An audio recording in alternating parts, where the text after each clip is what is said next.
Hello friend, कुछ ही घंटे आपके एग्जाम को बचा है, तो इसलिए मैं आपको बता दूं, कुछ इंपॉर्टेंट निबंध बता दूं। क्योंकि निबंध बहुत लोग को पता होगा कि हाँ भैया मुझे तो पता है, मुझे तो पता है, ऐसे बोलोगे ना, हाँ बोलोगे। लेकिन एक बात याद रखना कि पूरा पूरा 9 में 9 नंबर लाना बड़ी बात होती है। 9 नंबर किसी का आता नहीं है, लेकिन मैं ये दावे के साथ कह सकता हूँ कि तुम्हारा पूरा नंबर आएगा। ये मैं दावे के साथ कह सकता हूँ। 4 आपको महत्वपूर्ण निबंध बताऊंगा, एक लिख के बताऊंगा, गारंटी है ऐसे जाके छाप देना, पूरा पूरा नंबर मिल जाएगा। महत्वपूर्ण निबंध है, क्या है? महत्वपूर्ण निबंध है। इस निबंध को ध्यान से देखिएगा, बहुत इंपॉर्टेंट है, ठीक है। 100% यही आएगा, आप एग्जाम दे के आओगे खुद बताओगे। वेरी वेरी मोस्ट इंपॉर्टेंट 2024 के लिए स्पेशली आपके लिए है। 9 नंबर बिल्कुल पक्का हो गया है। कितने हेडिंग, कितने पेज लिखे, ये बहुत इंपॉर्टेंट हो जाता है। देखो हेडिंग पेज इसमें लिख के आपको दिखाऊंगा, कितने पेज लिखे ये जरूर लिखना। क्या लिखना जरूर बताऊंगा, ये भी बहुत बताऊंगा, ठीक है। तो पहले हम देख लेते हैं कि महत्वपूर्ण निबंध में आता क्या क्या है। वैसे निबंध देखोगे तो बहुत सारा है, कितना बहुत सारा है, लेकिन कुछ ऐसे होते हैं जो लिखने होते हैं। पहली है, क्या है? प्रदूषण की समस्या। पहला क्या है? प्रदूषण की समस्या। पहला हेडिंग क्या है? प्रदूषण की समस्या, है ना। इसको क्या करना है? लिखना है आपको, प्रदूषण की समस्या है, और समाधान भी लिखना है, और समाधान। प्रदूषण की समस्या और समाधान, ये तो पहला हो गया। अब भैया दूसरा क्या करोगे? इतनी बड़ी क्या दिक्कत आ गई है, देख लो भैया। बढ़ती जनसंख्या, बढ़ती जनसंख्या, जो पिछली बार खुद ही ये पूछा था, क्या पूछा था? बढ़ती जनसंख्या तथा रोजगार की समस्या। बढ़ती जनसंख्या तथा रोजगार की समस्या, ये भी बहुत ज़्यादा इंपॉर्टेंट है। दूसरा क्या है? बढ़ती जनसंख्या तथा रोजगार की समस्या, बहुत ज़्यादा समस्या है, और ये प्रेजेंट टाइम की बात बता रहा हूँ मैं, ठीक है। महिला आरक्षण, महिला आरक्षण की सार्थकता, महिला आरक्षण की सार्थकता, ये भी बहुत ज़्यादा इंपॉर्टेंट है, जरूर करके आना, ठीक है ना। महिला आरक्षण की सार्थकता। वृक्षों की रक्षा, क्या लिखना है मेरे दोस्त? वृक्षों की रक्षा। अब किस प्रकार से वृक्षों की रक्षा किया जा सकता है, इसका पर्यावरण सुरक्षा क्या हो सकता है, ये मैं आज 4 ही बता रहा हूँ क्योंकि टाइम बहुत कम है, ठीक है। लेकिन एक मैं आपको करके दिखाऊंगा, ठीक है। ये चीज़ आपको चारों तैयार कर लेने हैं, ठीक है। मैं थोड़ा इस साइड कर देता हूँ। देखो प्रदूषण की समस्या और समाधान पहला हो गया, ठीक है। कितने हेडिंग लिखना है तो भी बता दूंगा। बढ़ती जनसंख्या तथा रोजगार की समस्या, महिला आरक्षण की सार्थकता, इसी में से आपका भेट जाएगा एक, वृक्षों की रक्षा, पर्यावरण सुरक्षा। अब देखो कैसे लिखना है। आप सबको पता होगा कि ये जो होता है, ये कौन सा नंबर होता है? प्रश्नोत्तर नंबर। अब देखो इसको मैं साइड कर दे रहा हूँ, और इस ऐसे ही आपको मिलेगा नोटबुक, पहले लेना, साइड में बाहर एक साइड में ऐसे लाइन ड्रॉ कर देना, ठीक है। अब देखो सबसे पहले क्या लिखना है? प्रश्नोत्तर नंबर। क्या लिखना है? प्रश्नोत्तर नंबर। प्रश्नोत्तर नंबर 14 का का रहेगा, खा रहेगा, जो भी रहेगा, मान लेते हैं का है, क्या है? 14 का का, ऐसे एकदम बीचों बीच, इस पेज के बीचों बीच लिख देना है, ठीक है। तो अब देखो लिखने के बाद जैसे आप किस पे लिख रहे हैं, जैसे मैं मान लेता हूँ, मैं लिख रहा हूँ प्रदूषण पे लिख रहा हूँ। किस पे लिख रहा हूँ? प्रदूषण पे लिख रहा हूँ, लिख दो। अब देखो एक लाइन छोड़ो यहाँ पर, फिर यहाँ पर लिखो प्रदूषण की समस्या, प्रदूषण की समस्या।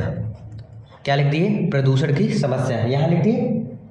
अब पहला, फिर एक लाइन छोड़ो, फिर यहाँ पर लिखो पहला हेडिंग। ध्यान देना मेरे दोस्त, प्रस्तावना। प्रस्तावना में क्या लिखेंगे?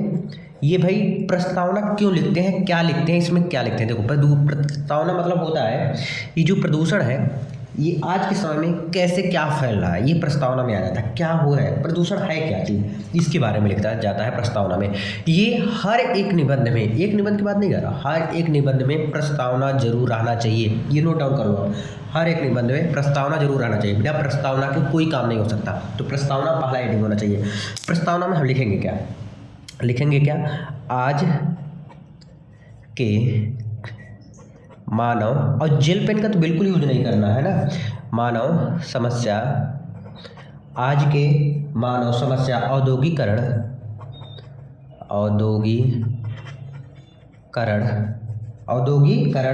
के जंजाल में, मैं थोड़ा सा इधर कर देता हूँ, के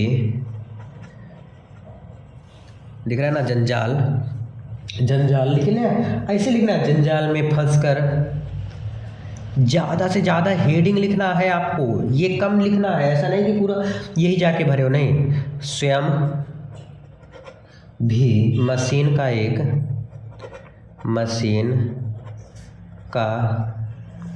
ऐसा निर्जीव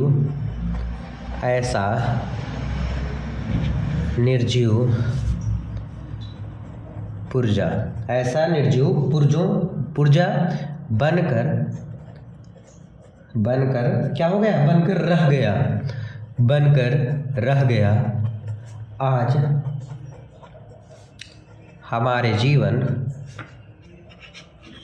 हमारे जीवन में प्रदूषण में क्या है, प्रदूषण सबसे भारी संकट बना है, सबसे भारी संकट बना हुआ है। बस इतना लिख दो, क्या फालतू में भाई हेडिंग ज़्यादा होना चाहिए। अब हेडिंग कितना होना चाहिए, हेडिंग बताया था ना कि कितना हेडिंग लिखना है। देखो पहला ये हो गया, फिर एक जब कंप्लीट हो जाए एक लाइन छोड़ दो, फिर यहाँ पर लिखो दूसरा, लिखो प्रदूषण का अर्थ। कम से कम 9 नंबर में है तो कम से कम 7 से 8 हेडिंग होना चाहिए। कैसे हेडिंग बनाते भैया, ज़्यादा से ज़्यादा हेडिंग बनाओ, प्रदूषण का अर्थ, क्योंकि हेडिंग के पास ही आपको नंबर मिलता है। प्रदूषण का अर्थ, ठीक है। तीसरा क्या होता है, प्रदूषण का प्रकार,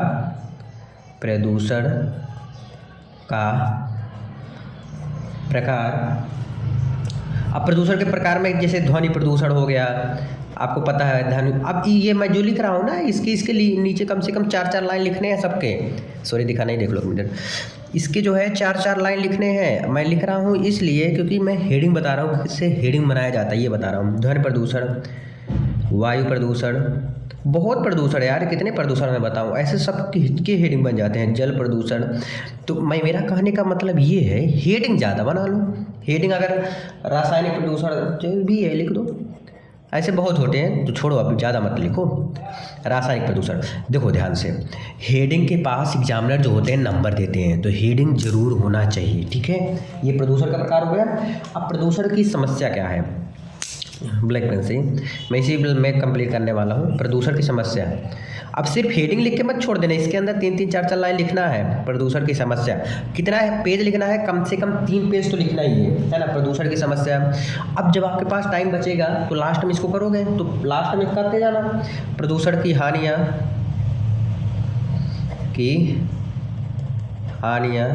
और क्या होता है, प्रदूषण की हानियाँ, प्रदूषण की समाधान, प्रदूषण का समाधान, और लास्ट में क्या लिखेंगे, लास्ट एकदम उपसंहार। क्या लिखेंगे, उपसंहार। उपसंहार में पूरा विस्तार से थोड़े में 3-4 लाइन में लिख देना। उपसंहार हर एक हेडिंग का होना चाहिए, जैसे प्रस्तावना होता है वैसे उपसंहार भी होता है। लास्ट में प्रस्तावना ऊपर होता है, उपसंहार लास्ट में होता है। आई होप आप लोग समझोगे। चलो इसलिए इतना, इस वीडियो में कोई डाउट होता है तो कमेंट जरूर करिएगा। Thank you.